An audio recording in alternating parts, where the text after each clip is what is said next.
Welcome to the energy that surrounds us. I'm your host, Michael, and we are in for quite an adventure tonight. I have an amazing guest. I have been waiting. We actually were talking about this before we got started, 3 months in the making. So we are totally excited to bring you this episode tonight. And I could sit here and share with you her bio, but let's be honest, I can't do it justice. So I am going to hand it off to the one, the only, truly incredible, amazing Devina St Claire. Oh, thank you. What a sweet introduction. Thank you, Michael.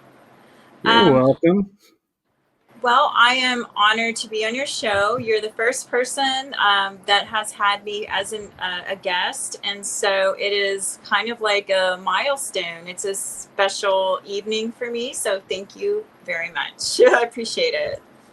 I'm grateful and appreciative you accepted my request to be a guest. Well, I, uh, I know that we talked a little bit about the Around the World Tarot, but I really just wanted to share just a little bit of my history for those who don't know, just to kind of get an idea of where I came from and where I drew a lot of my work from. And so I started experiencing the edges of the spiritual world. It happened as a teenager, but the weirdest stuff, all the weirdest stuff that you can imagine happened when I turned 15, which I think now is really ironic because I am into the esoteric and tarot. So the number 15 is the devil card in tarot, right? And that's when all of the spiritual, the first time I saw a ghost, I unfortunately was attacked in the shower by an invisible force when I was 15.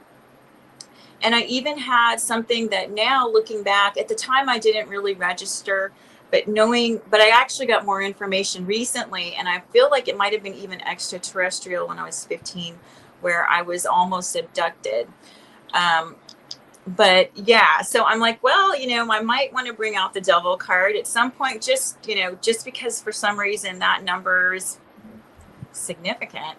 But yeah, so that's where my weird stuff began. And then not knowing, like, what, my family was religious, and you couldn't ask them a question because everything was the devil, whether it really was the devil or not. That's what my mom and everyone blamed everything on, being a religious Christian household that I grew up in. So, but yeah, so I was in the shower and I heard a woman laugh, and right before I got hit so hard on the head that I almost passed out in the shower. And it was with the shampoo bottle. It hit me so hard that I was seeing stars, and my intuitive guidance told me that I need to turn my body around so that I don't inhale and drown and all that. So I did that, and I laid there, and I didn't pass out, but it was pretty freaky. But the freakiest thing about it is that there was an invisible force that had the power to harm me in some form or fashion, because the shampoo bottle wasn't up, it was sitting on the tub. So that was the hardest part of that story, was to put that part together and say, why, how? That sounds impossible. But it happened. And then, I regained my composure. There was no one else in the house.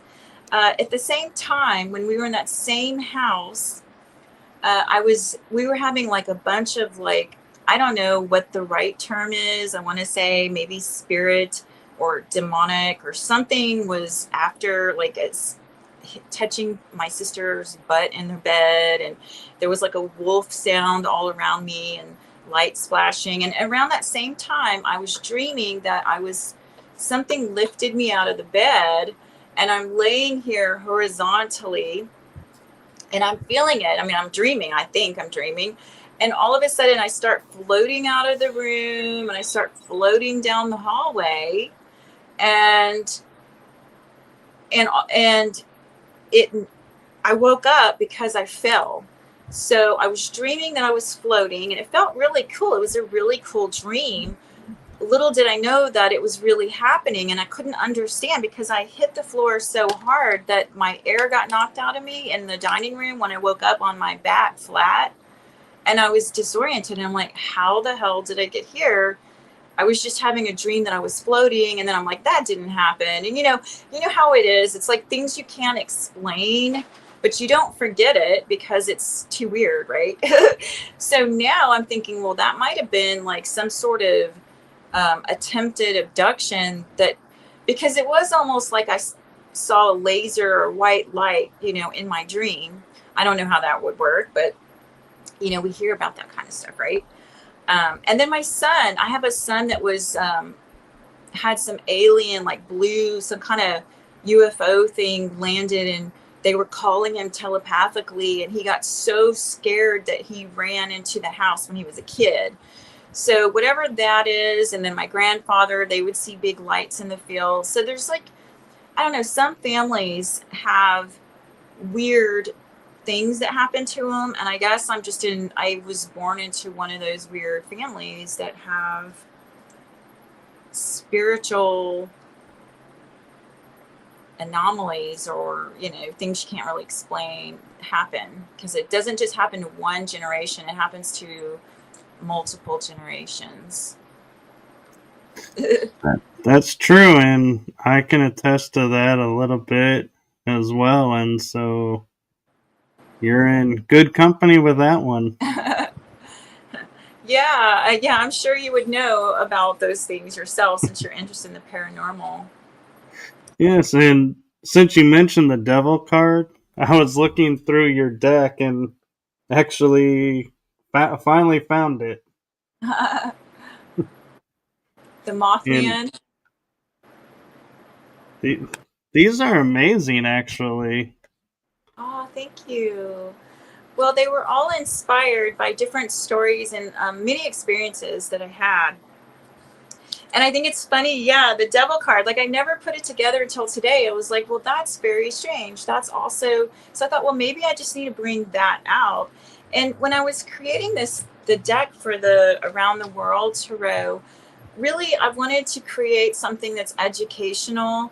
And so I put 7 interesting facts with every location and some of the stories for the area to teach people, because I thought about it. I was like, well, this is around the world.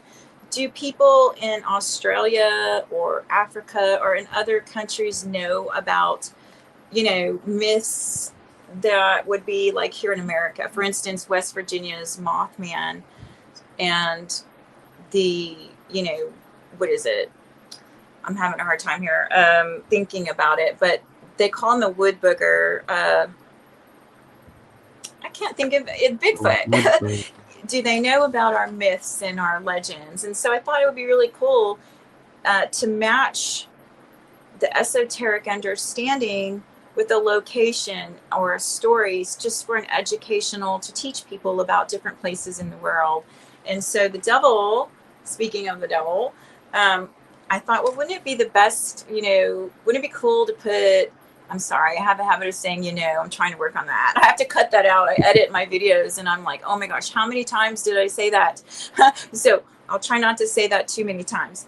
But I thought, wouldn't it be so cool, like if we just like taught stories and did, poems. There we go. Now you're going to notice it. But anyway, so the Mothman, and I lived kind of close to West Virginia, and I never really got to see Bigfoot when I was in that area.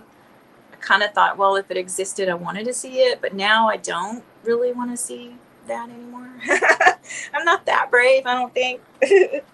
Well, I don't know if it's about brave or not, but we have to look at one, what's the true history of the cryptids and other paranormal entities that are out there. And secondly, is we have to trust ourselves and look within because, like you're saying, you're not wanting to see Bigfoot because, feeling a little scared. Where to me, it's like Bigfoot would never, I don't think, intentionally harm anyone. So fear is the opposite of what I would be thinking. And so I think it's important that, we don't sit there and say, oh, because of these, YouTube videos or these videos that I've seen where Bigfoot did this or Mothman did that, I'm too afraid to see them because one, that footage may not be real. And secondly, is we don't know what that person did to provoke that response. They could have been throwing rocks, for example, and Bigfoot had enough and was like, "Hey, stop!" Mm-hmm. And they're like, "Hey, look, he attacked me." Mm. And so that's why I say it's important when dealing with these is to learn who they are and what they're, why they come around, Yeah. and to try and make your own and trust yourself because I think a lot of opportunities may be missed because we assume they're going to react one way and they may react a different way. Yeah, well, and it's funny because I always wanted to see one. For years and years, I was so fascinated by that, the whole cryptid, well, with the Bigfoot, because the natives would say that it was a real. They had all these stories, and you can go back and read different accounts in history in early America when it was being settled by. There were counts of Bigfoots, and especially in the Cascade region and the West Coast, right? Well, they say it's over here too, and it's all across the world. So I was really fascinated. But what happened is recently, now this is, I think I had an experience recently, and it wasn't good. And I don't know if I'm associating that with whatever I saw that I can't explain in the woods, but whatever I saw was watching, and it was huge and tall and black. And it wasn't my brain almost, how like when you're not, when you've never seen something before, sometimes you really can't see it. But yet it was in the peripheral and my dog saw it. So anytime my dog sees something, I'm like, oh shit, it's really there. Well, I was on the back porch and there was something tall, the whole trees and bushes was going like this, and it was high up off the ground. um and I'm looking and I'm like, and it was like a shadow figure of a black tall something black that I can't even describe. Like I said, it might have been a Bigfoot, but it was almost like a spirit because it vanished, but it was physical because it was moving everything in such a way that I didn't understand. My brain couldn't understand how the trees were doing what they were doing. Yeah. It And sounds I like it heard could it have been a grunt. shadow. Yeah, it sounds like it could have been a shadow being, in which case it wasn't a Bigfoot. But I Yeah. don't know. I wasn't there, so A shadow being. Yeah, it was definitely something. And my dog saw it and was staring and barking. And so I guess that since I had that recently, then that kind of changed me. I'm like, well, maybe I really don't want to see a Bigfoot. Maybe whatever that was enough. Um, but I have been fascinated about, things like that my whole life, probably because of all the weird stuff that started happening early on. It kind of shapes our personalities. We start looking for answers, and to going on a journey that will take us to explore all kinds of concepts and ideas to try to understand our experiences. And yeah, and I don't know, I mean, my son had come in and for a little bit, and he had a lot of issues, and he was bringing in some stuff that wasn't necessarily good energy. And something ripped and shredded one of his hats to pieces and left it in a pile in the yard. And he was telling me, and I was telling him that he told me it was werewolves. And I told him, you're imagining things. I don't want to hear it. I was really upset with him that night. And it happened to be one of the full moons. He said that he heard them and he came to tell me. And I was like, I was kind of upset. I didn't want to talk about it at that time. I wasn't in a good mood. There was some weird stuff going on, very strange. And by the way, my sister had a dream that there was a Bigfoot in my house a month before we started having some weird, bizarre stuff happening here.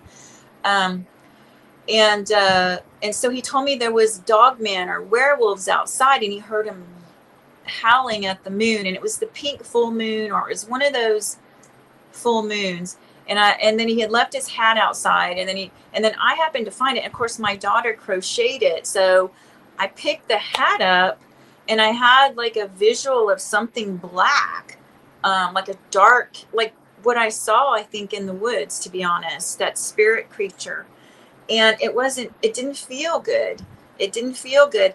And I don't think it ripped the hat to shreds because of her. It had to do with his energy. He's the one that brought it, because he was a very open, he didn't have boundaries, and he would say that those beings are a part of him. So he was kind of letting things come in.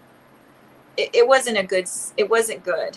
And so, so I've had some really, special, magical, spiritual experiences. And, starting when I was 15, I didn't have so many good ones. Being attacked, having those kind of things, that it makes it hard sometimes. You have to integrate it, process it, and sometimes we just don't have all the answers to it. Normally, I'm not scared, though. That's the thing, is normally I'm not scared of anything. But when we got here at this land that I'm on, I took pictures, and there was spirits everywhere. I sent pictures. It was so bizarre. I have them. I wish I would have looked them up. But there was faces. So sometimes you can capture spirits, and they're like a lighter shade, and you'll see a face. And I had some weird faces, like alien looking beings, faces that were ugly, like gremlin type faces showing up, little ghosts like this tall wearing a pretty dress in a tree. There was an evil shaman. The evil one is the thing that was here before I got here. And it actually, so I haven't really been talking about what's been going on in my life. I kind of keep all of it quiet. And I don't really know why all of a sudden I wanted to share this with you, but I'm hoping that someone can learn something from this experience or figure it out, maybe if they've had something similar. So when I got here, something had come in and scraped where I have my altar. And my daughter, we had just moved in, and my daughter and I saw it, and they had just moved the furniture, and it was fine. I had just seen the antique furniture that it didn't have any scrapes. And then I was being attacked, which is another story. Like when you find maggots thrown on your altar that are wiggling and alive, that's some evil demonic shit. So I've had people say, well, nobody's attacking you. That's not true. Nothing like that's true. None of that. Okay, well, so what? I've started, when I was a child, I started getting attacked. And I've been protected. I've been really lucky. I've been very protected as well. So how do you explain that? Like, what is this? Why is it these entities want to come after me? Why? What did I do, right? I'm not playing a victim. I'm not, because I'm not afraid of them. They can't actually hurt me, or they would have, tried. They would have actually hurt me if they were able to. So it was more like a harassment thing. But then I was wondering why. Like, what is this that I have to do? And, as a priestess, sometimes we come in and we do clean up a little bit energetically, or priest or priestess. You pray and you send out good vibes, and you do some ceremony, and things like that. So I feel like maybe that, like I'm a cleanup crew type being too, like maybe in a, that's what makes sense. It's like going to the underworld. For some reason I see darkness and yucky stuff, and like the fairy that has to clean it up, kind of like that archetype. I'm not saying I'm a fairy, but there's some sort of weird archetype where the darkness is always something I'm aware of, and yet I have to maintain light among the darkness. If that makes Well, sense. it does, and there is something I probably could share with you that might shed some light on it. And shedding light kind of is like a pun at this point. But one thing that everyone needs to be aware of is as you're doing stuff like, you talking about being a priestess, you're doing light work. Well, you're creating a beacon. And so that light radiates out. It doesn't stay contained in. And so both sides see it. So you're going to get benevolence coming to say, hey, we want to help you.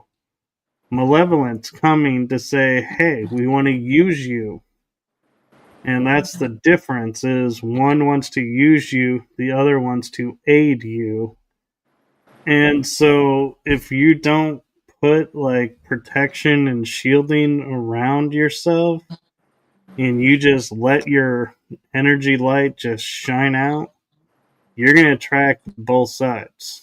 So you have to protect yourself as you're doing this, and it is a constant repetition to where it's even gotten to the point to where like I will say I'm doing this work, so I always have this protection on, and then it may be a month and I'll go, hey, this protection's supposed to be automatic. I don't think it's working. Let's reset it, make it automatic, and it just keeps it in.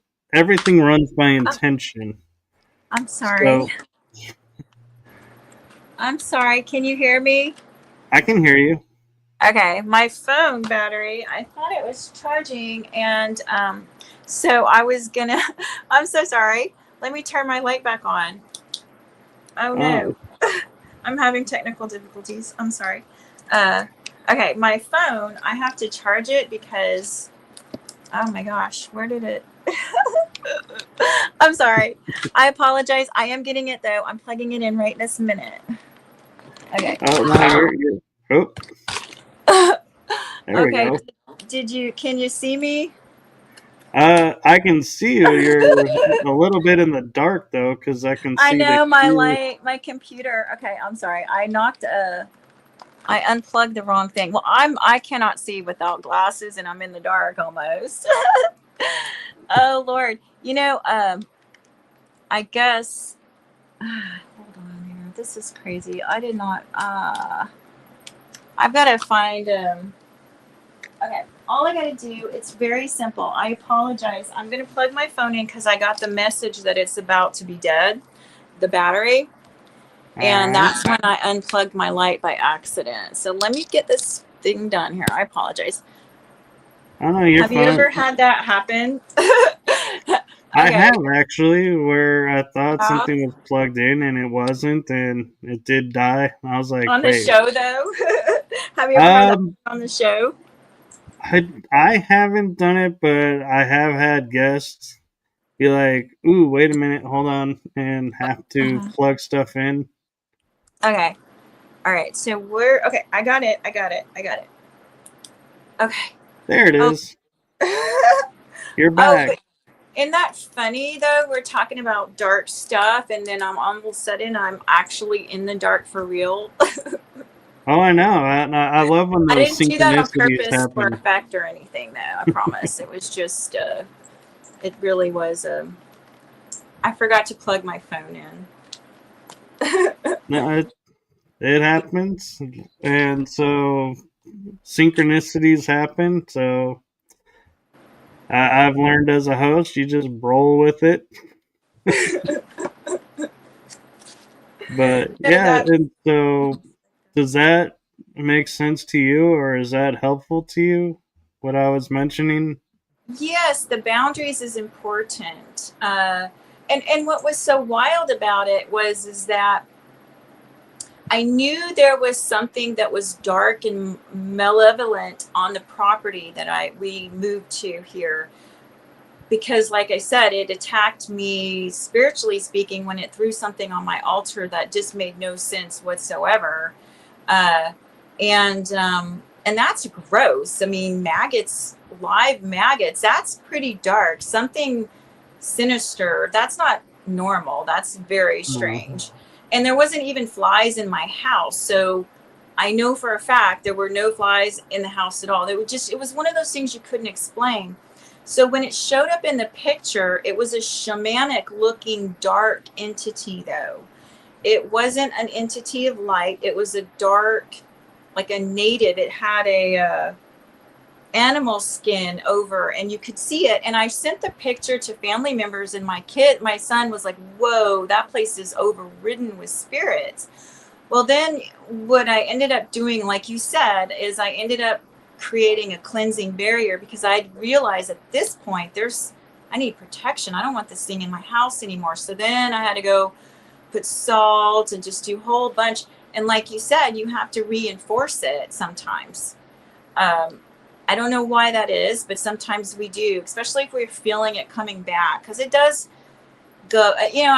I've also learned about dark entities in the past when I was guided to clear out some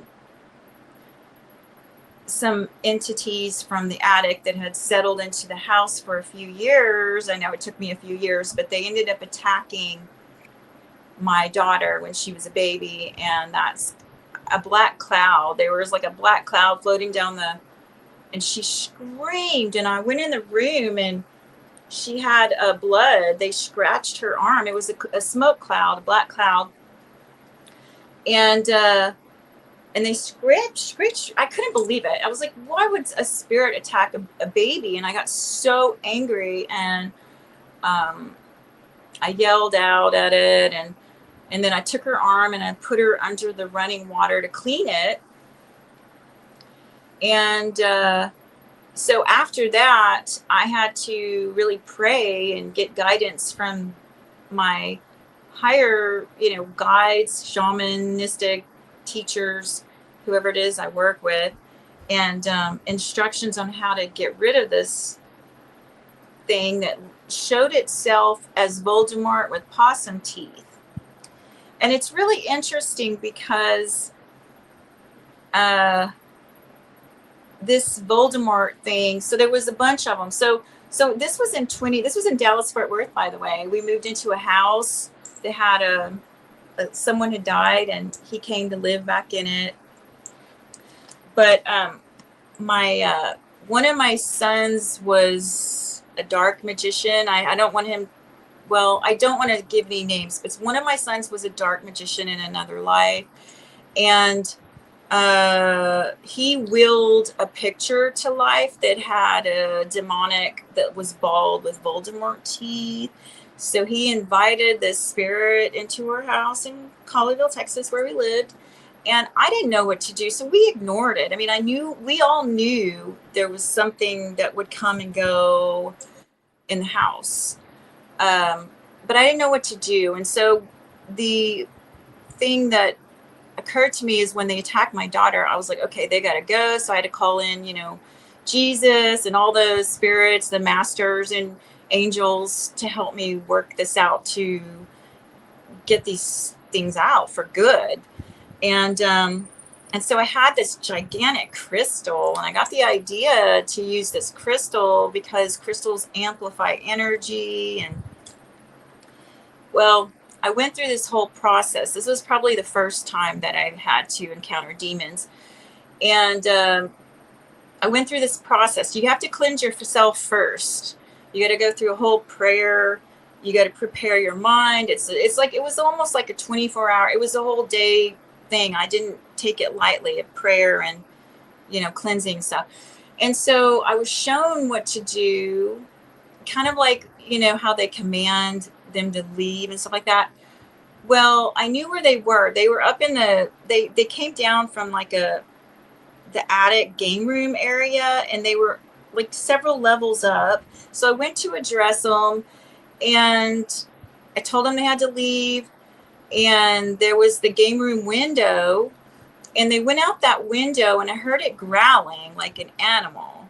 And I had already, like you said, I put up protection and prayed, but I didn't do that for the animals outside. I didn't even occur to me. I was, you know, I'm a novice here trying to learn something new, right? And so I heard at that moment, clairaudiently, they're going after the rabbits. And when I walked away, like I was walking away like a badass, you know, I just got this. There's 3 of them. There was a little, there was like a gnome one. You could see them. There was 3 of them. They would always be peeking around corners and things like that. And they would always avoid me. I would hear them like, oh, she's in there. Or, you know, but like I said, I didn't know what to do with them. So I didn't do anything. I ignored them until it was at the point where, hey, they're hurting my child. Anyway, so they left out that window. But the next morning, the son that I told you was in another life, not necessarily a very good sorcerer, he found the rabbit with his face all twisted, dead, and he was like, "Mom, come out here, you come." So I ran outside, and the one docile, sweet rabbit named George, his face was contorted and twisted in a way that wasn't natural, and there was no sign of a struggle. None of the wires was damaged. No animal could have pulled him. He just didn't look right. It looked like something not natural attacked him. There was no blood, nothing. It's just his face was twisted in an unnatural way, like he was screaming. And oh, so sad. Oh my God, that's traumatic. Anyways, trying to clear that out. But anyway, the memory of it, you know, thinking about it, it was really a sad moment. And then I realized all of that just happened last night was real. I wasn't playing around. That was that happened. Anyway, so that was my first encounter with dark stuff, and trying to learn how to work with spirits to get them out.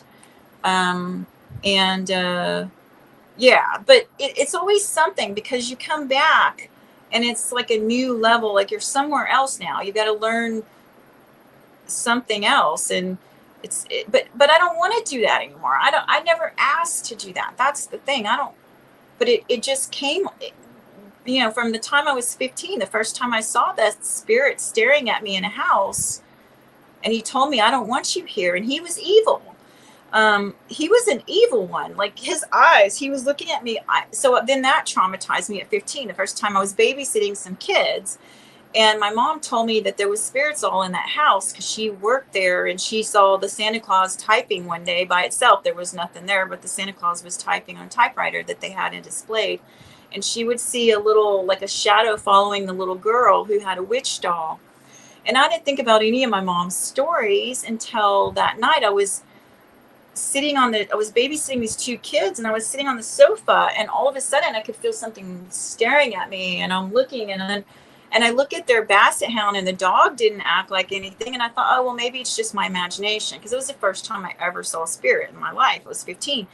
And so I went to the kitchen and put a glass down, and I saw this dark face with evil looking eyes, kind of like a cartoon character, what you would see in a cartoon, with the frown and the dark evil eyes in his face. And he looked at me and telepathically said, "I don't want you here." And he did it, and it was like, and I jumped back, and I was like, whoa. And at that moment, it was like this see-through, because I could see the outside light, and he just like a genie in a bottle flew away. So window stuff, like seeing out windows after that for a while, you know, I've healed that now. But at the time, when you don't know what's happening and all these weird things are happening, you have a lot to process. And my mom tried to make it seem like maybe there was something wrong with me, which I knew it wasn't me. Like I said, we don't none of us, anyone who's ever had these experiences, they don't ask for it. I never wanted to be this person, but I have come to know now that perhaps I've had some shamanic lifetimes, memories and things like that, where I've had to do healing and as a medicine person. And the spirit world was kind of like where you're walking in between a bunch of, several worlds. You're able to see these things and you're here as well. And I don't know. You know what I'm talking about. I do, and I do. actually have a few suggestions if you're open to it. Of course. Tell me more. What do you have? So the reason, like, they left through the window and they left when you were at the window when you were 15 is you commanded your space, and so they, by law, universal law, have to abide by that. So that's why they left, is you no longer gave them permission to be there. And what happens with that people don't understand is when you command something to leave because you just feel like it doesn't belong, they leave. But the second you have a doubt if they left or a doubt if it worked, you have opened the door for them to come right back. So that's why sometimes they'll repeat. You have to, and I know this is going to sound strange, but when you command your space, you have to command it all the time. So the second, and they're very good about, like, if you say, okay, you have to leave, they will literally listen to what you say. So, like you said, you have to leave this house. You left the outside completely their domain. So, a suggestion to you is in the future, what I do and what my parents do is when we are in a place where we're going to be residing, we set up on the perimeter of the plot line of our land shielding that says only this type energy can enter and cross over this. And then at the door, we have additional of energy that says, hey, you have to be of this level to come through this way. And then above all of our doors, we have another like layer of protection that says, if you're not of this intention, you can't come through. And so it's like they got to go through 3 different layers. And I actually had to reinforce one of the layers this year. And so it was kind of interesting doing that. But you have to, and the other thing I would say is, sorry, I'm a little tired and not 100%. I think You're I'm fine. getting a cold, and so my brain is not fully firing on all cylinders. But what I was going to say is you can say protection of the house and the plot line, but we all know we get into vehicles to drive somewhere. So add on there and the vehicles that reside here and the people in those vehicles. And the importance of that is you can drive to the grocery store and something can go in and attach itself to the car because it's left the field. Not lately. And if you pick up a friend and your friend is, I'm not meaning in a derogatory way, but a low vibration energy, they're bringing a lot of stuff with them. So as they're in your space, because you invited them in, you also invited who's with them in as well. And so Yeah. that's why sometimes people will start to doubt that their shielding and energy shields are working because they'll be like, oh, my shields are up and I should be protected. And since this happened, the shield had to fail. No, the shield didn't fail. You invited it in by that other person. Yeah. So that's why it's important, I feel, to say only this energy can enter this vehicle, which then comes into the property. And so it's like double, it's like you're almost cleansing them. And it's like you can even say whatever is affecting them remains outside. And when they leave, they're at choice to reclaim it or not. But Yeah. it's not allowed in here. And Yeah. so intention is 9/10 of the law.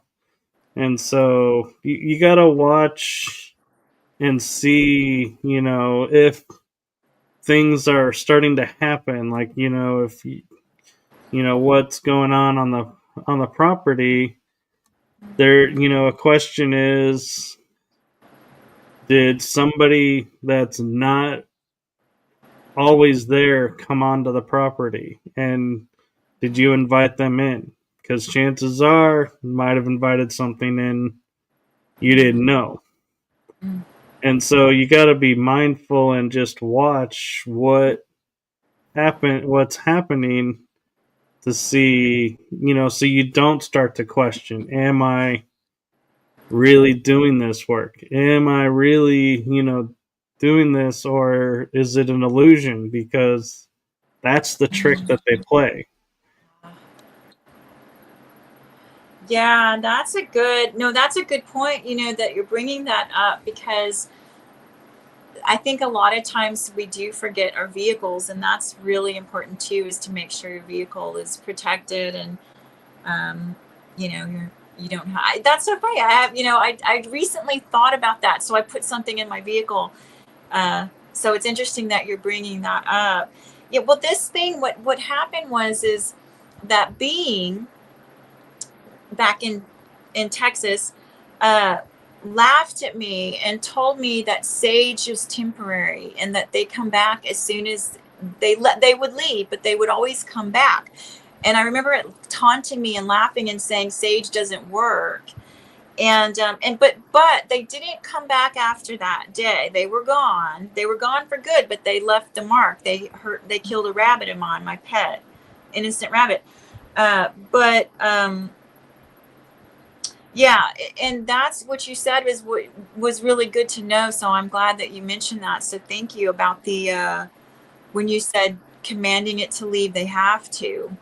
That's important. I think that we all need a reminder on that one, is that we're the ones that have the right to our space and command them to leave, and they have to. So that's a good point. Thank you for reminding me about that. Right. And the reason you set a level, like you can say Christ energy and above can enter, Mm-hmm. is because if you just say no energy can enter here, that means your loved ones can't come and visit.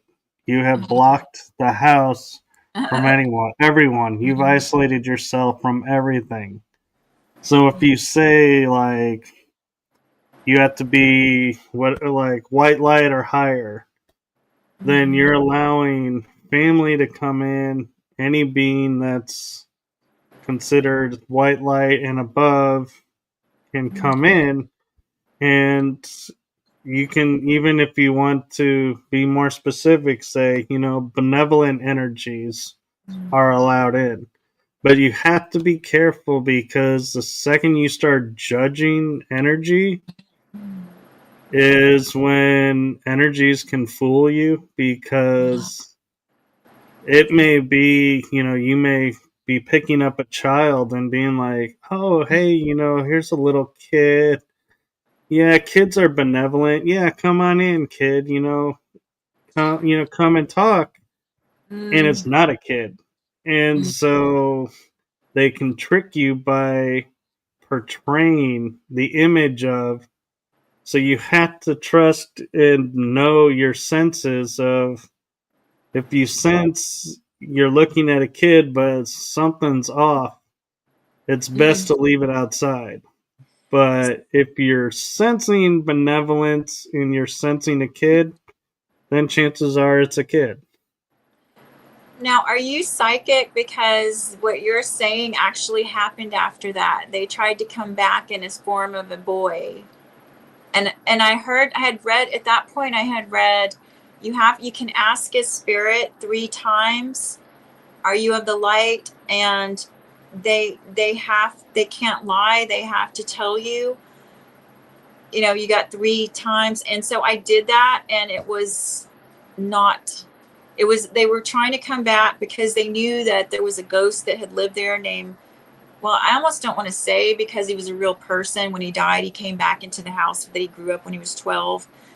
And it was an accident, but we had just moved in this house, by the way. So he was living there doing his thing, and we all knew he was there. There were times when he would open the cabinets in front of us, or there would be nobody at the microwave, and he would press it and turn it on, and we could hear him walking. And I saw him one day, and I'm like, I see you. If you're going to be here, why don't you do something? I was joking with it.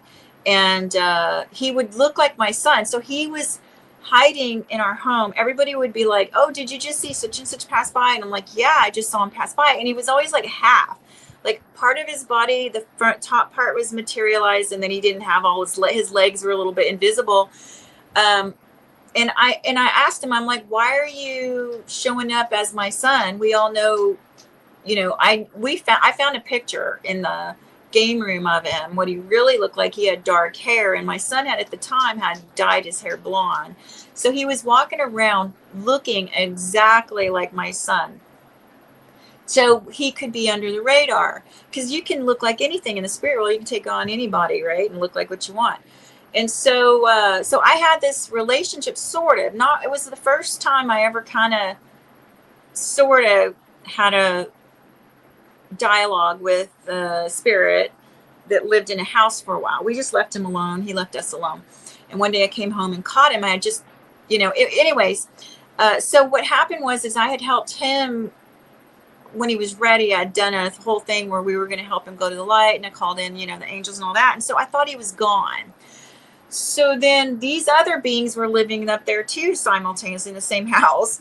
But anyway, so what happened is the dark one that you mentioned, that we were mentioning, he came back in and he tried to pretend like he was Matthew as a boy with the dark hair, and he showed me his face, but there was something very not right about him. And so I asked him, and then by the 3rd time he transformed into what he really was and took off.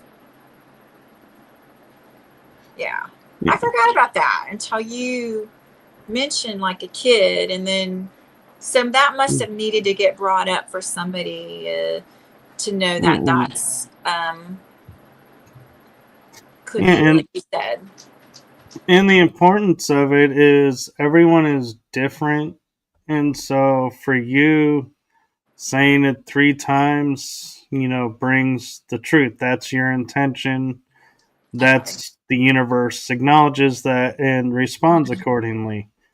To me, I would only need it once and it would do, but nobody has a right or wrong way. So don't feel like you're going, oh, why am I doing 2 extra times if he only needs it once? It's everybody resonates and does their own and has their own system, and that's what works for you, then that's what works for you. Don't ever sit there and go online and be like looking for answers and go, oh, this person did this, and so I'm going to do that. And it may or may not work, because what works for one doesn't necessarily work for another. That's a good point. And at the time, though, I had just read it in a book, and I didn't even know about it before that. So it was kind of like a technique that I used to test it when it showed up. Because, kids, like you said, sometimes I thought maybe he had come back. It wasn't him. It was just those something wanting to come back into the house and trying to see if I would let it by pretending it was a kid. The But spirit of here, a kid. yeah, but here's the important thing I want to acknowledge for you is it wasn't the fact that you said it 3 times that, caused the awareness. Mm-hmm. You said when you saw him, something felt off. Yeah. So you questioned it. So you were trusting yourself, reading the energy and saying, the energy is off. This is Mm-hmm. not who he says he is. So then you started going, how do I get it to reveal who he really is? So you knew it was not who he was portraying. So you trusted yourself and trusted the energies, which is an important thing to do. That's what I was saying is when a spirit walks up, how you feel and sense it is the truth of it. A malevolent spirit can never portray itself as a benevolent spirit and make you believe and feel benevolence from it. It doesn't know how. Ah, yeah, that's a good And point. so, in a benevolent spirit, would never want to make you feel scared or afraid. So, they're never going to act like a malevolent spirit. So, that's where I say, it's important to understand what's going on and be aware because you're picking up on it being a benevolent spirit triggered you to go and say, oh, I read this about keeping malevolence out. Let's try it. And it worked because you knew it was malevolent. Mm. So don't sit. I just don't want you to go, oh, the asking 3 times is what did it. You did it by the awareness. Mm-hmm. Well, that's a good point too. Yeah, that's a good point.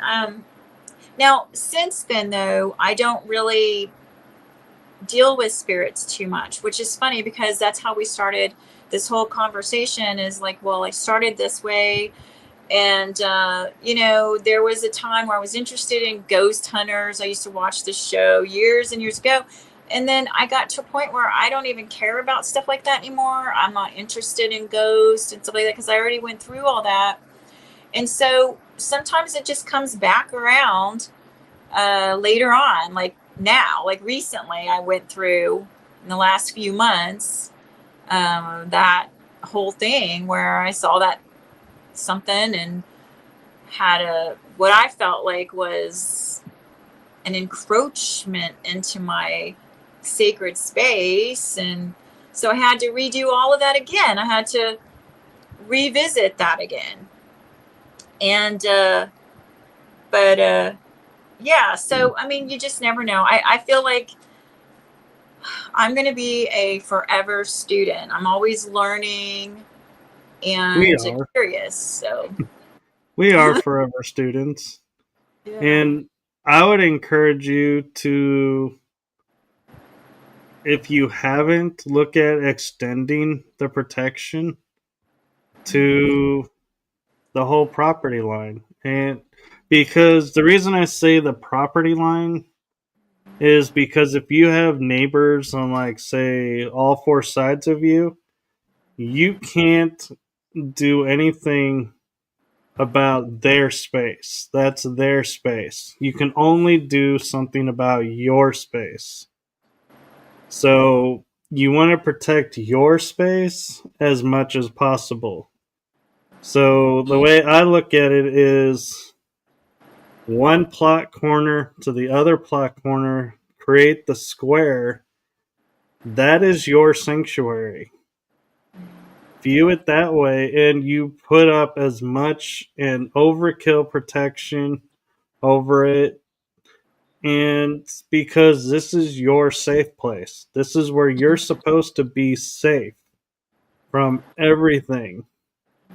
So why would you, if this is your land, so to speak, why would you only want to protect the domicile and the house? You'd want to protect everything so you have the freedom to go outside and walk around. And by also doing that, by protecting the land on the four corners, if you have, like in your case with the rabbits, your rabbits are protected under that field because they're within the boundary.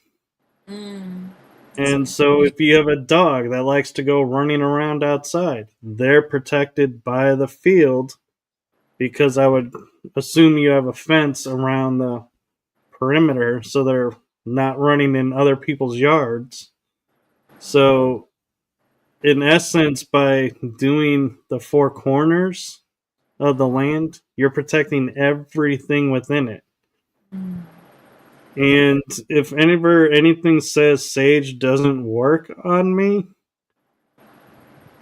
you just have to sit there and go, and just put the intention, well, this isn't just sage, and burn it and let it, do its thing.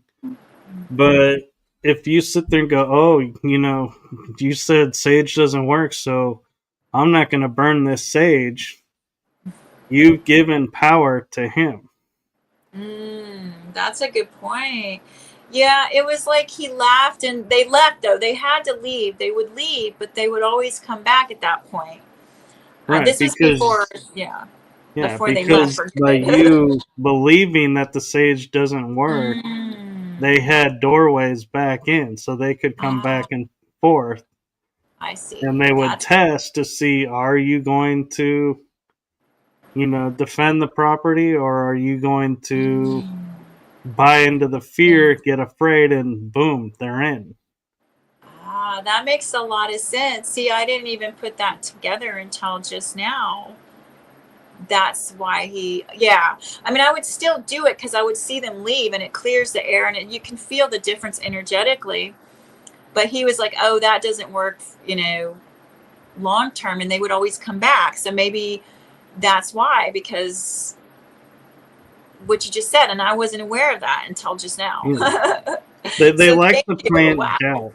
Yeah, they like to plant doubt because doubt creates a fear and a worry, and so it lowers the energy Mm, around. So if you put, like, think of it this way: you have a watered, you know, a river coming up, and you have a dam mm, that's made out of concrete, and you're like, hey, this concrete has not leaked, it hasn't broken, it's held the water back, say, for 100 years.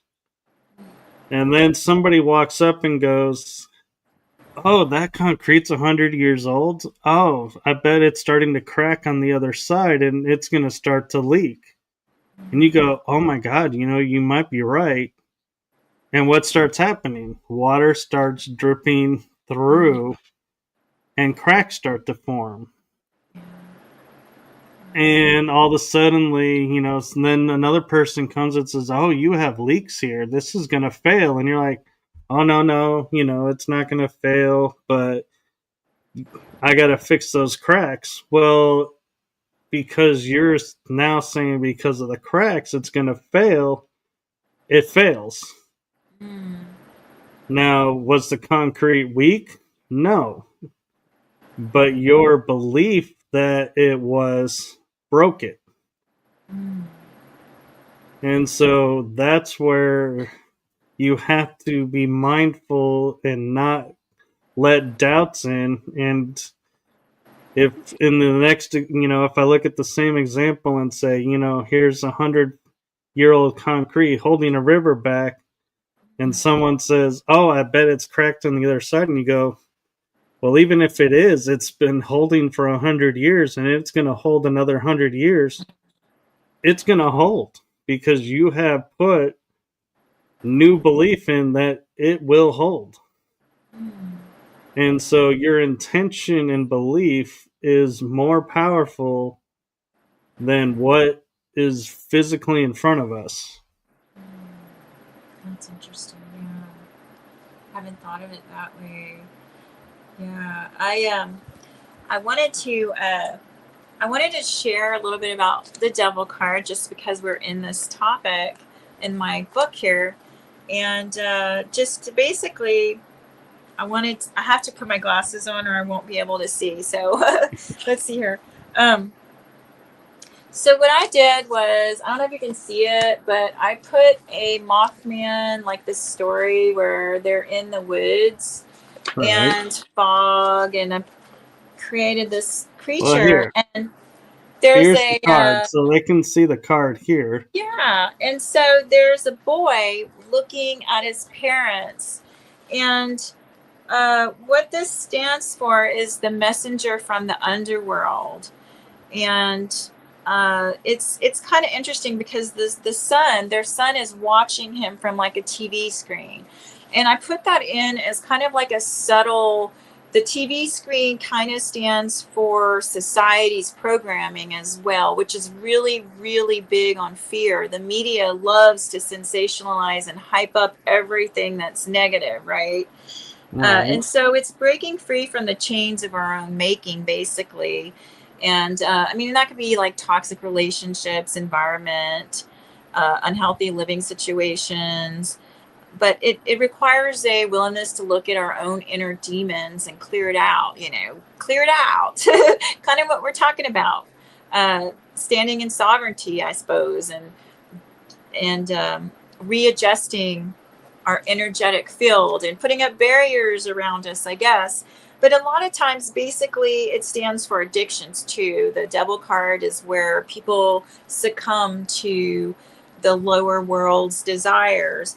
And when you think about the Mothman, he was sort of a messenger. I mean, he appeared at this ammunition World War II building site in Point Pleasant, West Virginia. And then they had some kind of weird, you were talking about concrete collapsing, and then they had a bridge collapse and some people died. And whether or not that was related, I think the Hollywood film kind of put that in there. I'm not sure that that was even related to the Mothman appearing, but he was definitely a messenger from the underworld. And so that's kind of what I have in here. And then I have like these 7 interesting facts in this area of West Virginia. And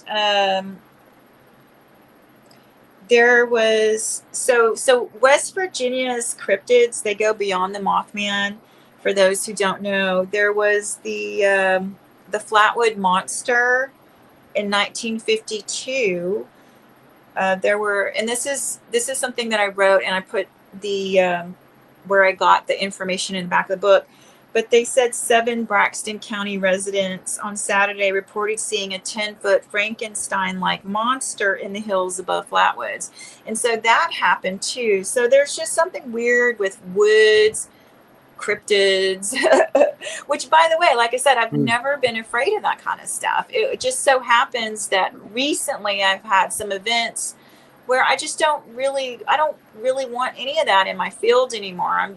I'm done. I don't want to be dealing with malevolent. I can't say that I'm not going to always.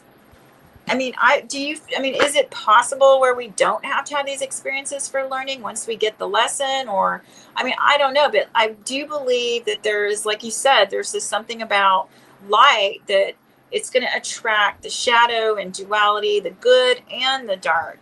And so, I mean, I don't think I'm afraid of it. I just don't really want those kind of experiences. I'm kind of done. I'm like, well, haven't I had enough of that? Haven't I had enough? So how it works is, so you stood in your power against it, and then you saw it come as a child, and it tried to come in, and you stood again and said no and kept it out. Well, what happens is you've learned the lesson the first time. Well, then the lesson gets learned through a parallel event. And so they use those to circumvent, because you can sit there and say, oh, I learned my lesson. I'm not going to allow this anymore. and I've got, all this protection up. And so they're like, okay, this frontal no longer works. Mm. What about this? And they'll create a scenario. And so it's like you look at an onion, and when you take one layer off of an onion, you have more layers to peel away until you finally get to the core center. Mm. Well, how it works, and I learned this through metaphysics, is once you learn a lesson, that lesson then has the opportunity to present itself sideways through other lessons. And so it's, I don't want to mislead you and say, yes, you'll eventually never have to That would be nice. deal with this. But what'll happen is as you do one layer and learn the lesson, and then it splinters out, and you learn both those lessons, it splinters out, it won't affect you the same way because each time you learn the lesson, you also are gaining more wisdom and awareness. So as they keep trying and keep going to do what they used to be able to do, you're going to keep seeing them and be like, oh, I know you. Not today. And then they're off, again until, the next time. But you'll see that you start reacting differently. And that's the point of the lessons is your awareness grows, and that's the growth is you don't respond the same way. And so if he was to show up, say, tomorrow and go, I'm here, told you Sage didn't work, and you go, well, you're right, it didn't work today, but it worked, these days before, so I'm going to do it again because it kept you away for these many days. And he'll disappear. And he'll be like, man, she's learning. I got to come up with a new way. And try, a different way. And you're going to see it. And you're going to learn to trust yourself. And you're going to learn to use your intuition and your instincts. And that's where the light will start to get brighter and stronger and more powerful, is because your awareness is growing. So everything about you is growing.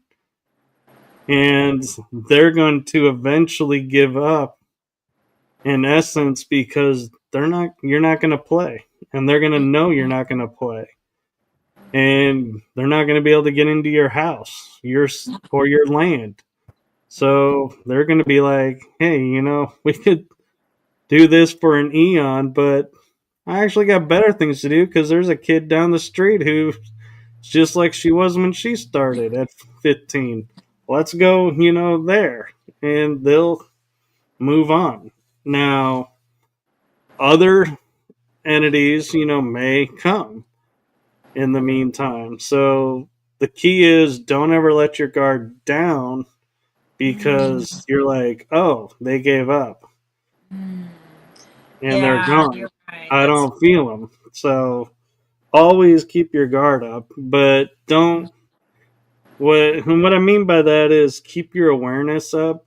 Don't guard yourself to where you're like, no, nobody's coming into this property. It's like you got to let people in. You got to have social interaction. You just will let the right people in. That's a good point. Yeah, I know. I just, it's a funny thing because I don't even really think about this stuff or talk to anybody about it. So I really appreciate that we're having this conversation, and I'm hoping that what we're talking about will help somebody understand how it works, because it's, I'm still learning. I'm learning how it works. It's changed. It looks different from when I was younger, when I didn't know anything. But then there's so much more, but yeah, I definitely, after all of that happened, put a lot of barriers. I went out and did a whole bunch of stuff different times when it felt like I needed to. But just having this conversation, I realized, well, maybe there's other areas where I could improve on what I'm inviting into my space energetically. So maybe I'll be more conscientious of that now moving forward after doing this with you. And it's funny because I didn't really know what I was going to talk about. I wanted to talk mostly about my cards, but I really, for anybody who's interested in tarot and they want to learn more about 78 places around the world, it's fun. I have poetry, and then I have advice and 7 interesting facts. So it's like 269 pages. And, tarot is the thing I know. I got my first deck of cards in 2001. And it's just a way for me to check in with my higher self, get information. And if a person wants to, they can use it to ask questions like, is there a place that I would meet kindred souls in, and, travel there? And I turned to Ireland, which, by the way, I did meet some kindred souls in Ireland. And, or they can say, did I have a past life? Is there a significant, and, pull cards on that. And also my passion now is the biodiversity of the earth. I wanted to bring out special places and teach people about it, because I didn't know a lot about this stuff either. I had no idea that there was a huge barrier reef near Honduras, the Koji tribe in Colombia, the shamans that moved up into the mountains. So I'm teaching about that. I found all these good stories that go with the card, like Ace of Wands is passion ignited. And I had discovered the Drukpa Kung Fu nuns of Nepal. It's the only gender equality Kung Fu nuns there are, because the person who taught them was trying to bring inequality to the feminine. And he brought it to disadvantaged girls and taught them self-defense. And so now the Kung Fu nuns are teaching girls self-defense, and they're very active. And, things like that. Like, I found like some amazing stories because I was guided. And then there's the Gypsies of Moldova, and Manly P. Hall said that the Gypsies were the first tarot readers. So I thought, wow, that's going to be a good story. Let me put that in. And I ended up matching it to the 7 of Cups, which is making a choice. And by the way, can I read the poem? For some reason, I want to read the one, the choices, the 7 of Cups, that has to do with the Gypsies of Moldova, which I had never heard of Moldova. And it just happened to come into my awareness the day that I was working on the card. Let's see here. Yes. Okay. So let me put my glasses on because I can't see. I cannot see without these. And let's see. It's 7 of Cups, which is making a choice. And let's see here. Where are you?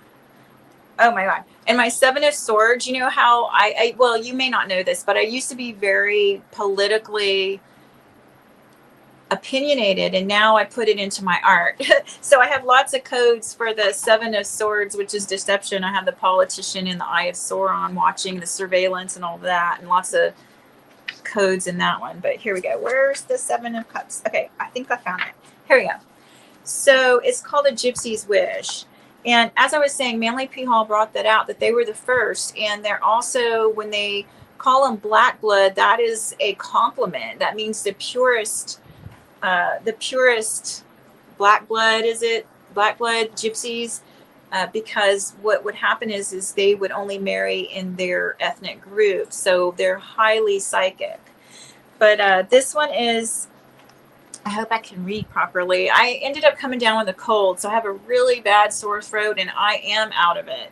So if anyone's watching this, I just want you to know I'm normally better early in the day. I'm a morning person, and it happens to be like Eastern Standard Time. It's a little late for me. It's past my bedtime, but I think I'm holding on pretty good. So I'm going to read this. It says, she stands on the edge of a screen, a young Romani girl lost in a daydream. The Seven of Cups rise in the sky. She dreams of a home where, are you able to hear me? I can hear you. You can hear me. She dreams of a home where she's free to roam, not bound to a life without a choice. Is there a better life beyond the cold where poverty loosens its hold? The cups are many and the choices are unclear. A palace, a treasure, or a love sincere? She reaches for justice, for peace, yet the world offers mirages, half-truths and lies.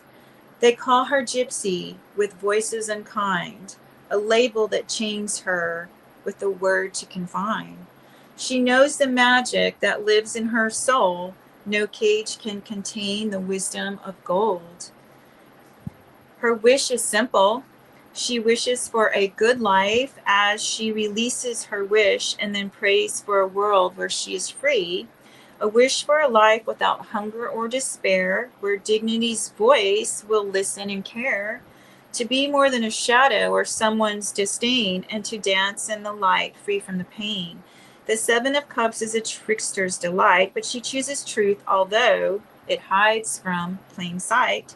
A gypsy's wish under cups that gleam, to break the chains of someone else's dream. And so I thought that, that's a marginalized community. And so I put in quotes for every card theme. And I found one from Sean Baker.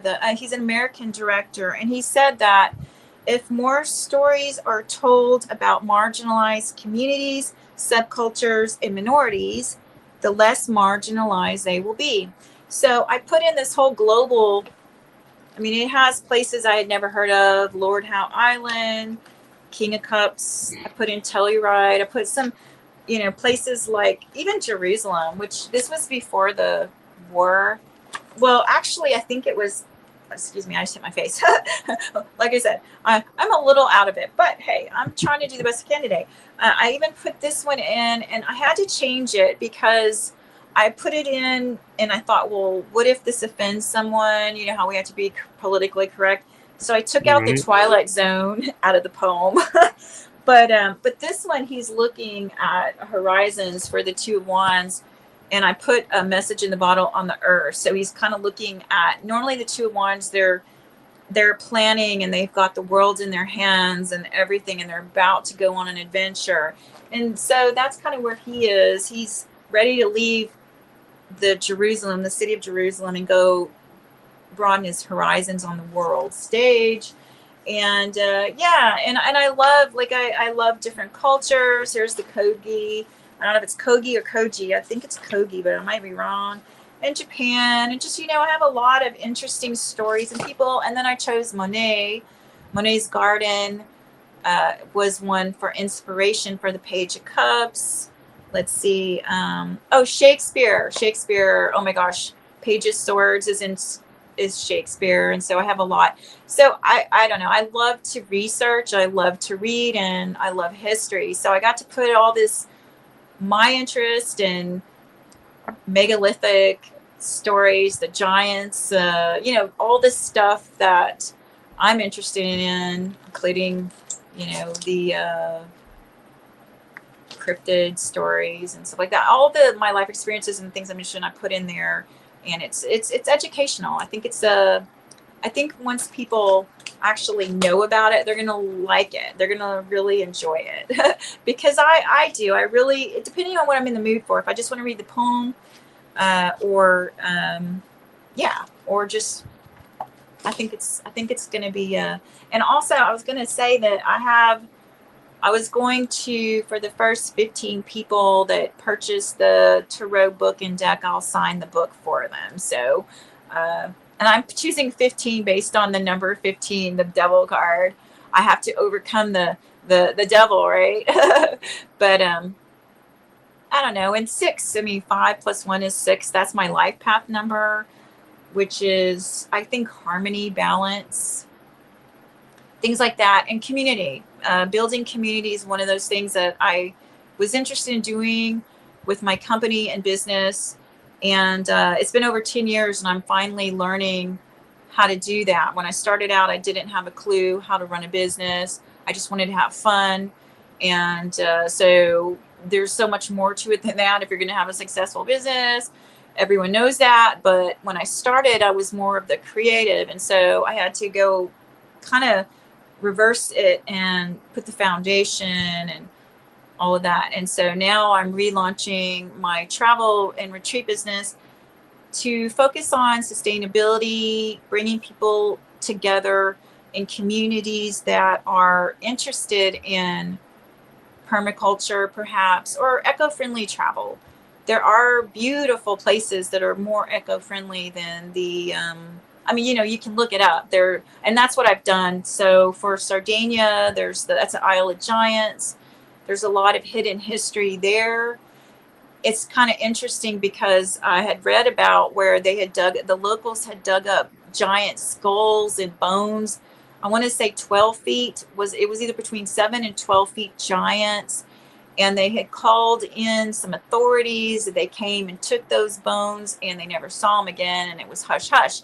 And so if for those of you who are interested in those kind of things, I have some of the hinting into this as well. Like I said, I got to put all of my interest into a creation, and it's fun, and I think it's going to be enjoyable for those who get to read the book and play No, with the I cards. think it's actually very brilliant because you call your deck around the world, and a lot of times, people say, "Oh, yeah, I've been around the world," and they go, "Well, where have you been?"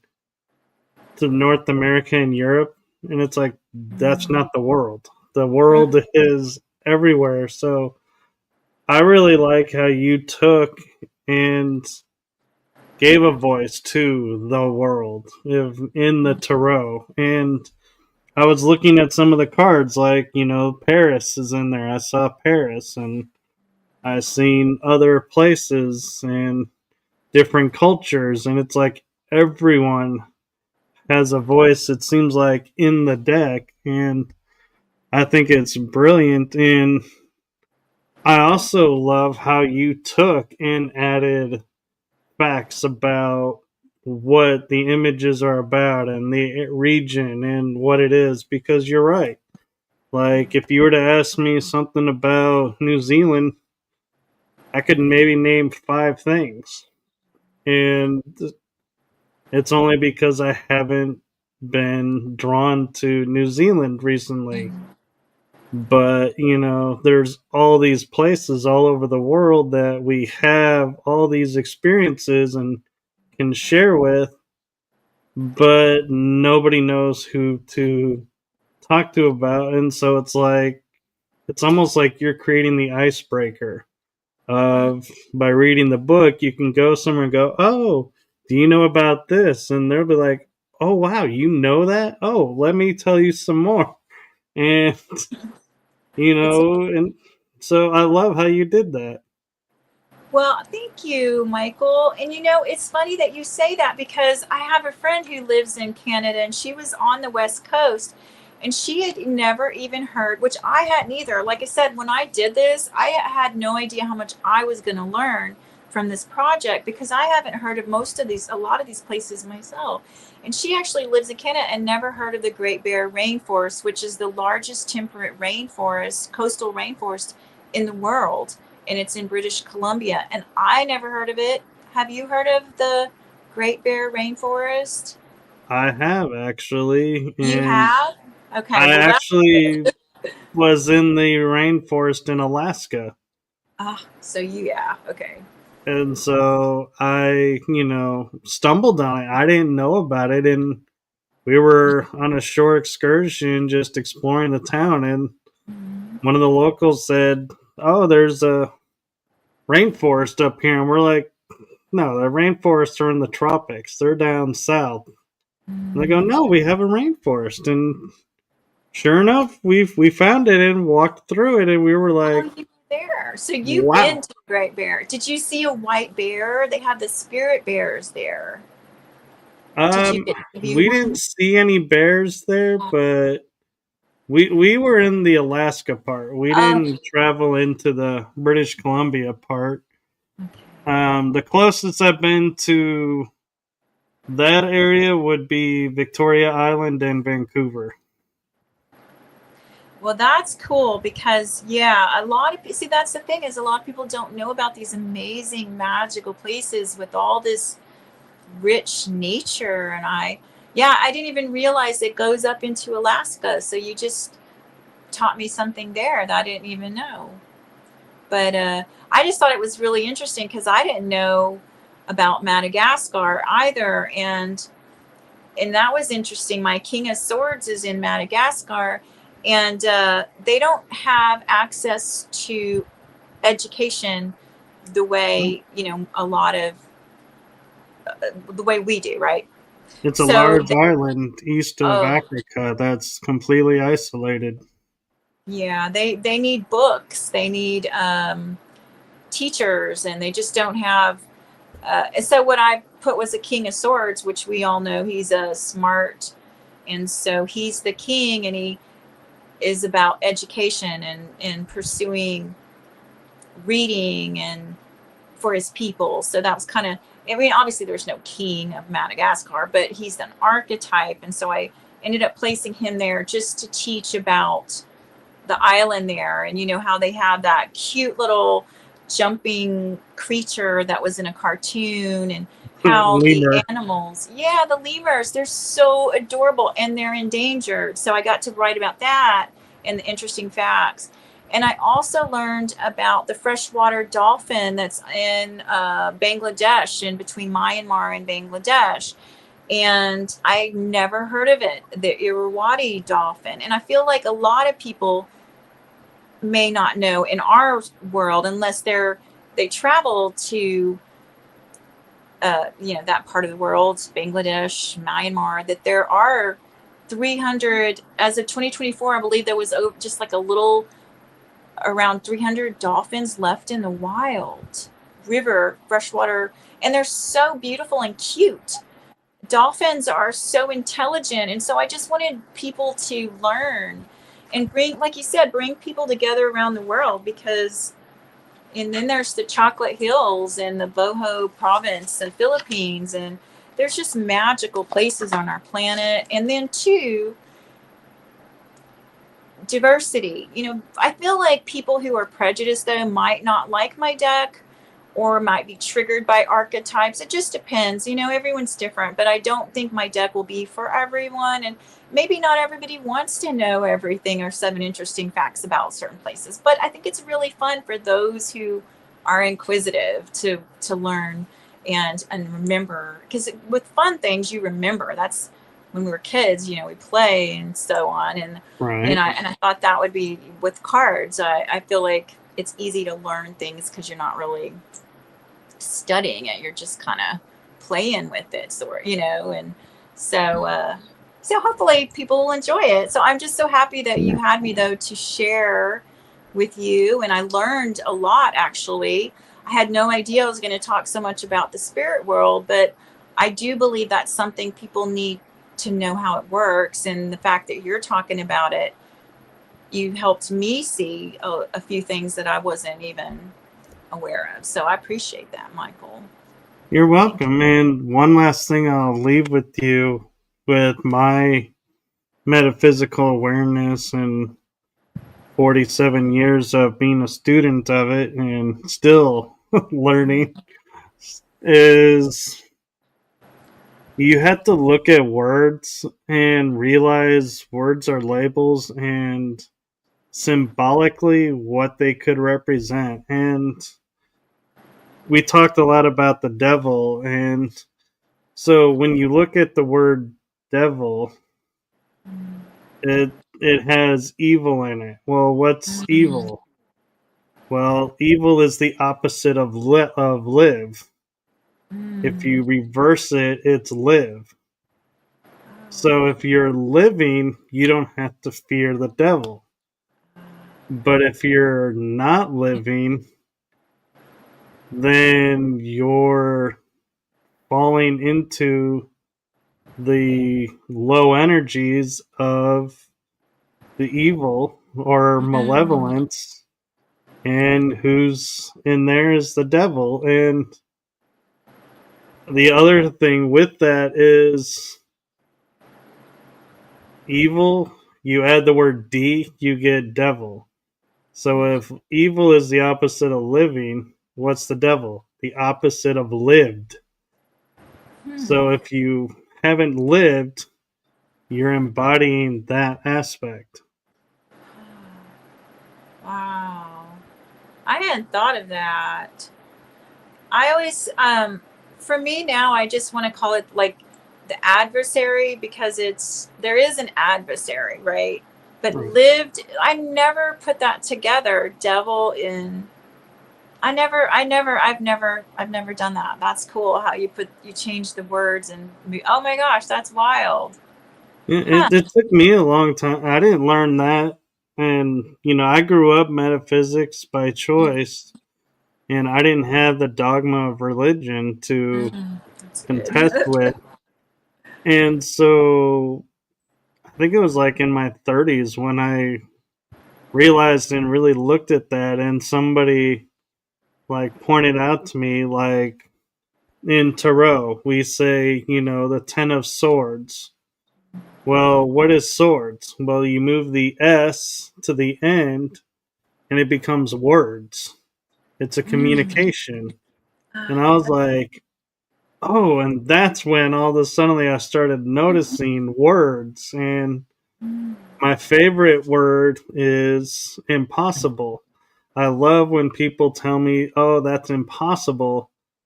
And I'll go, you're right, I'm possible. When you look at it, it's Ah, I'm possible. And wow. so it's like I started figuring these out, and people pointed some out to me as Mm. well. And I'm like, wow, I never thought about that. I like that. I'm going to embody that and incorporate it in. And so, yeah, that's why I say we're always learning, because there's always stuff to see that we haven't seen, Mm. even though it's I been in love that. front of us.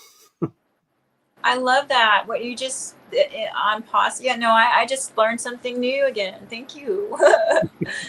The words, huh? Wow. Impossible. Yeah, I like that. I never put that together either, but I see it now that you mention it. Yeah, and whenever somebody is lashing out at you, and they're like, "Man, you're impossible," you can turn it on them and say, "You're right. I am possible."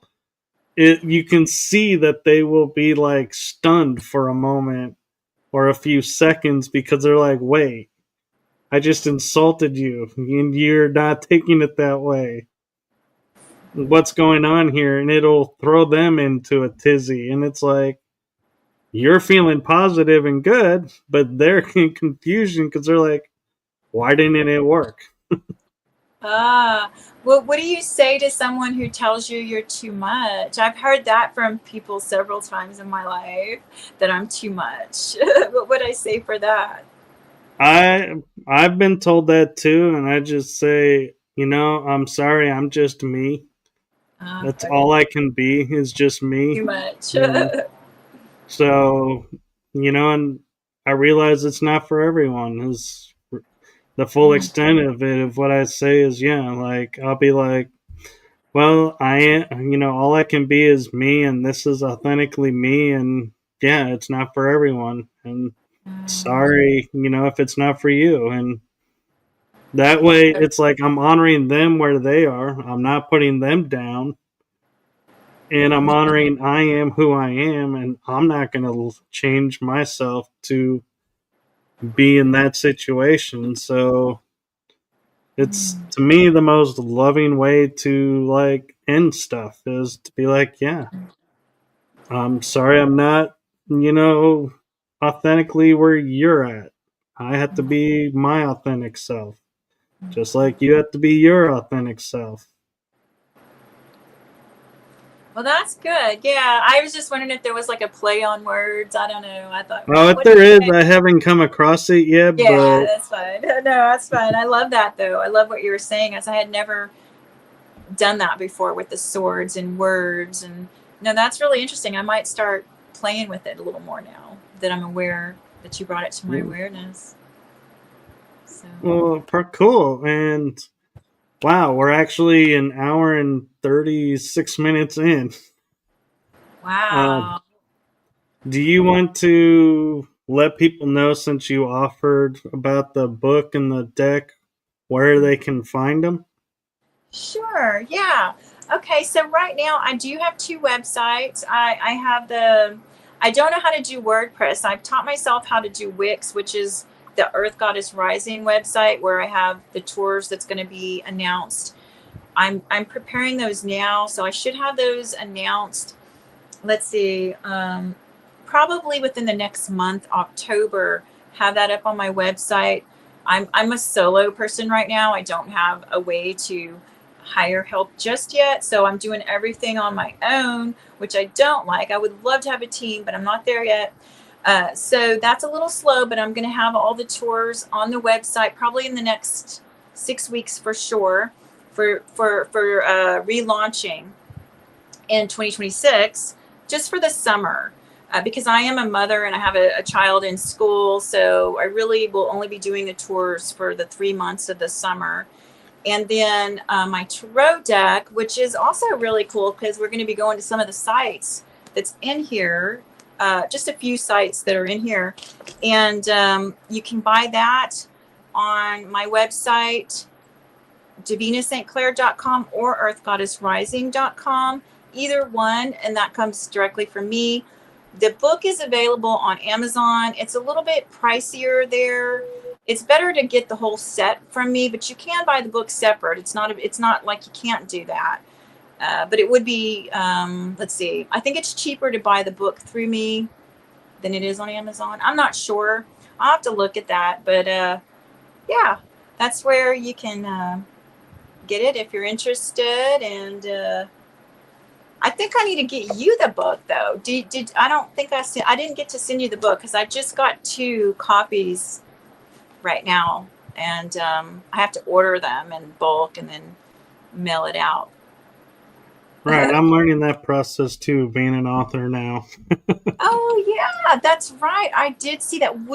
I want to know, what did you write about? Do you have a moment real quick to tell me just? Um, so I wrote my paranormal journey from my first experience at 2 to my next experience, which I think came as a teenager or in my 20s. And so there's gaps in there because if I don't remember anything paranormal, I didn't make stuff up. So I was just like one experience to the next, to when joined teams and learned that you could be a paranormal investigator and really got into the paranormal.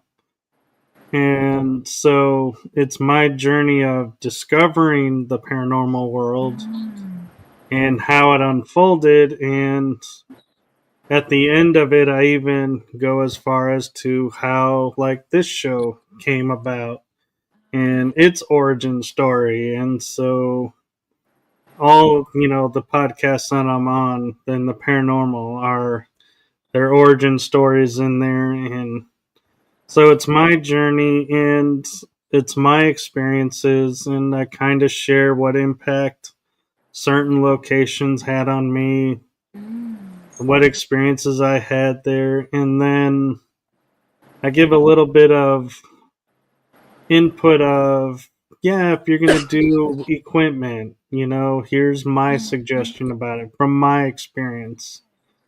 What you should buy, not buy, why you should buy, why you shouldn't buy, and just, just lessons that I've learned. And I do take a moment though, and I'm like, and state, we should be respectful of locations. And so if you're one of those people who are filming for YouTube and breaking into places and filming and saying, "Oh, look at this really cool place I got to check out." I just make a little mention to you the fact that you doing that makes it super hard for paranormal investigators to get into locations because the owners don't trust. And so it's better to get permission than to break in somewhere. So I make a little PSA, public Yeah. service announcement about please stop breaking into places. You know, I was when you were talking to me earlier.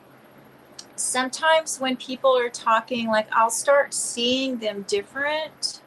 And I was just wondering, do you have like, are you familiar? Did you have like a Viking or Druid? Like I was seeing you like maybe like a Druid, and then all of a sudden I also saw something what looked resembled like you had a Viking look to you. Does that resonate, or is that something? Is that part of your genetic? I'm just curious because I don't know why I was seeing that earlier when we were talking. So, funny story. The show Vikings that was on the History Channel, the main character when it started, What? that Wait, you that is were? the Vikings TV show. The main character when it first starts, that's doing the whole searching for the sunstone and setting sail and doing all this, is actually one of my distant grandfathers. No way. No So way. Okay, cool. Well, that confirms that one. Which I one didn't did know it, you? but as I was watching the show, I like came across the name and I was like, "Why is the name so familiar?" And then I heard it on TV and I looked it up and I was like, "Yeah, that's who the show's based on." So I was like, that's my ancestor." Okay.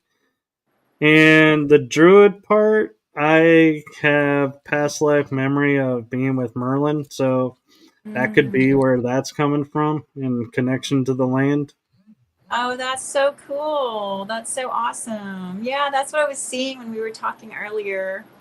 And I was looking at you. You were changing in front of my eyes. I do But that. yay. Well, cool. Well, this was fun. I feel like Yeah. I should have had more planned, but I was having a hard time today because I came down with a bad cold and a sore throat, and all I wanted to do is lay in bed, and I was feeling really bad with chills. And so but I wanted to be here, so thank you so much. I appreciate it. I actually learned a lot. I'm going to be integrating this tonight, probably writing some things down. And so thank you so Yeah. much for having me, Michael. I appreciate you so much. This was You're fun. welcome. Yes, and I appreciate you as well. And I just, before I cut to the outro, I just want to say my heart and my show to you. Thank you for your service to humanity. Oh, thank And on a side note, for this being your first podcast, you did awesome. And the information that unfolded, I always say what unfolds is what's divinely meant to unfold. So don't feel like, oh, because we didn't get to this, don't feel disappointed. In other you. words, what was meant to happen happened. And so that's how I view all my episodes. Oh, I like it. I like it. Going with the flow. Thank you so much. Yes. And thank you. And hopefully we'll get you back on again. Yes, I would love that. I've learned a lot, so I appreciate it. Thank you. Yes. And do take care of yourself and do get to feeling better. Oh, yeah. And with that, I'm going to say good night to everyone. So good night. Good night. Take care.